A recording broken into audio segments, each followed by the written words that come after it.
Yeah, I think just on the day, in total, just what a great team effort, in night softball, and, especially from the production from the two, awesome women to my right and left. It's just amazing to see them fight for each other and get us back into a regional championship game. We haven't been there in a couple of years, and so we're just really excited to have that opportunity and play against, one of the top teams.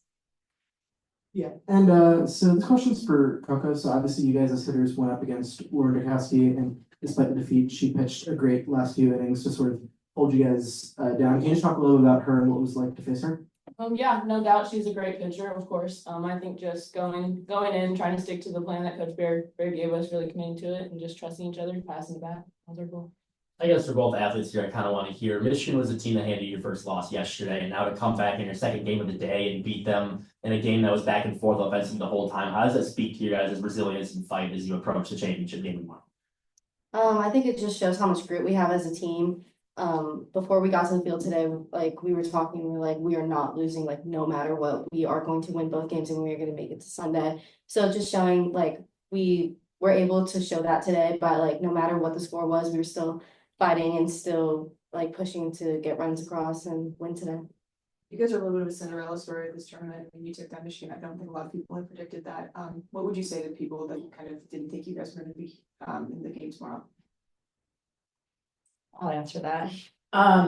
We're known as disruptors, and I think that's one of the best parts about being a UCF Knight is we have a strong fan base in Knight Nation. We also have some awesome Knight haters, and we love being disruptors, and that's okay. We talk about being different and appealing, and it takes special people and special women to be able to do what they do. But again, that's why we have that grit and that resilience, because I think we face it every day. Isabella, you pitched this morning as well against Eastern Illinois and didn't get to start, just get some rest because it was immediately after the second game, but you had to know your number was going to be called at some point in the second game. How were you feeling about that? Were you ready for that? And how did you prepare for a second game of the day? Yeah, just like flushing the last game, like every game is a new game. No matter what happened, I still needed to be prepared to have my teammates back, and knowing that Jess and Caitlin Felton came in before me, like having their back and making adjustments pitch to pitch and inning to inning, so I can keep the team in a good position to score some runs and win the ball game. Coach, I mean, obviously Isabella has been a stud for you guys all year. What was your confidence level in her back in this game, despite her pitching 3 games in a row? Despite having pitched like just so recently, like what did you think about her performance today? Yeah, well, my confidence is definitely high in her, and that's why we kind of flipped the script and put her in for the high leverage innings. And so she's a good matchup to any hitter, and especially with the 2 other pitchers that threw today, they all complement each other. But with these hitters in postseason, I think you need more, and that's what you're seeing across the board. You're seeing multiple pitchers for every team. So excited that we have this young lady to be able to do that in any position in the game. You guys have been very reliant on your pitchers all season this year, but these last 2 games in regionals, your offense has really been riding a wave. So how do you anticipate that carrying over into Texas tomorrow? Well, I mean, I know that they're tough, and they've got their ability to play the game, play defense, run, and pitch. They've got a deep pitching lineup as well. So I think it's going to be a good matchup, and we just have to play our best game. I think the worst thing we could do is go up and play against Texas versus playing against our best selves. Yeah, and for 3 straight innings, Michigan gave you guys chase offensively by matching the exact amount of runs that you put on the board. So can you just talk about what it was like to go back and forth offensively with Michigan? I mean, kudos to them. They just had a great run at the end of the year here, and those hitters are so tough, and we talked about it. Some of the best hitters in lineup. I don't think we give up that many runs ever in the year. So those hitters, to be able to do that against all 3 of our pitchers that have thrown the majority of our innings, it really speaks to who they are. Usually somebody comes in and shuts them down right away. So yeah, momentum of innings, definitely not what we wanted from a pitching staff point, but to be able to get 3 zeros for, I think it was 5, 6, and 7, we'll take that. Anybody on Zoom have any questions? Yeah, I got a question for Coco. Take me through that at bat where you hit the home run in the first game there, and how have you felt on the plate? Because you've been really doing well at the plate all weekend. Just confident, I've been working a lot with Coach Bear. We've been talking a lot, just sticking to the plan, sticking to our approach. Not trying to do too much, stay simple and pass the bat to my team. And then Issa, just tell me, you look like you look at your best there at the end, the last couple innings there. What was working for you at the end there against Michigan?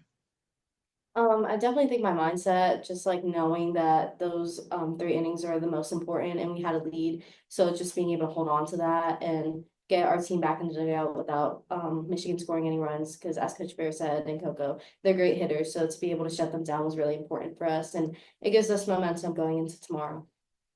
For the three of you, this is the second UCF team ever to get to a regional final out of the losers bracket. You mentioned it, Issa. You were determined not to lose. Just take me through the mindset from pitch one today against Eastern Illinois to now.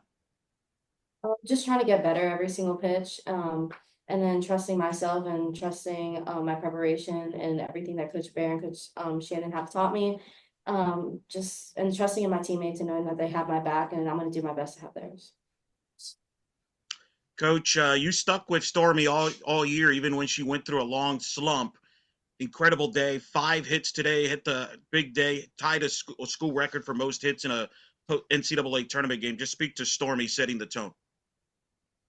Yeah, I mean, she's a hitter and usually she gets herself out. So, if you can, just like Issa talked about mindset, if we can keep her mindset in the right place, it's really hard to get her out. But even if she does go through kind of a dry spell, pitchers are still fearing her, and that presence in the box is more valuable at times than just a base hit here and there. Coach Coco talked about how she worked with you from her hitting perspective. I want to ask about your end of those conversations and what have you seen from her that's been different this week that has helped her get 7 hits this weekend? Yeah, well, she's swinging at the pitches that she wants.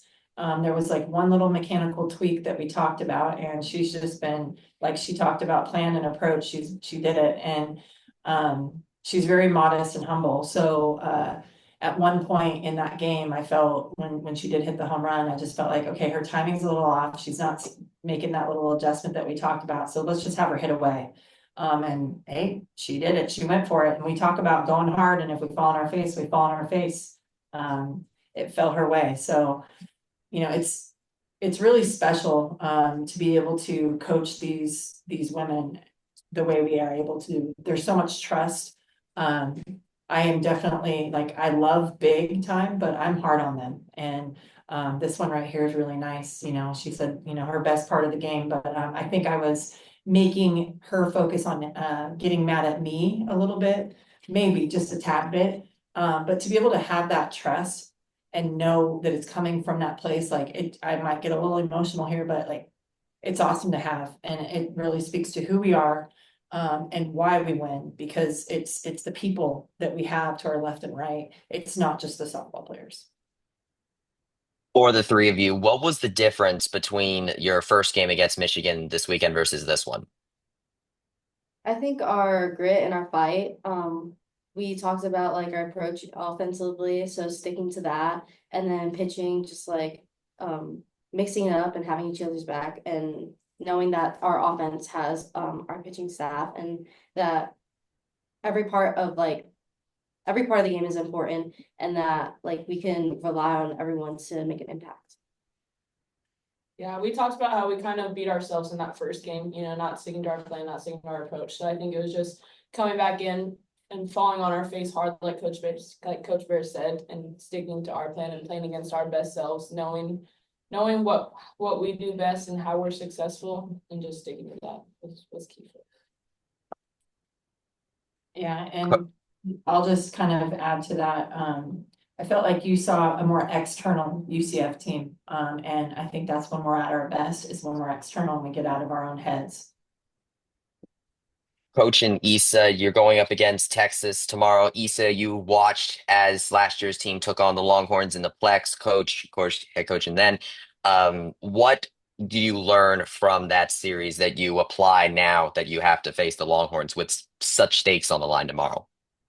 Yeah, I think we brought a lot of competitive innings from the circle last year in our 3-game series. And what I learned is they're going to have to see different looks. And they're human as well, so we just gotta do our best and kind of stay out of our own way at times. But again, much respect to the opponent we're gonna play tomorrow, but we can't play the name on the jersey. We've got to play against our best selves, and that's when we are our best. We'll do one more for anybody on Zoom. You guys all good? All good. Congrats. Well, thank you guys. Thank you.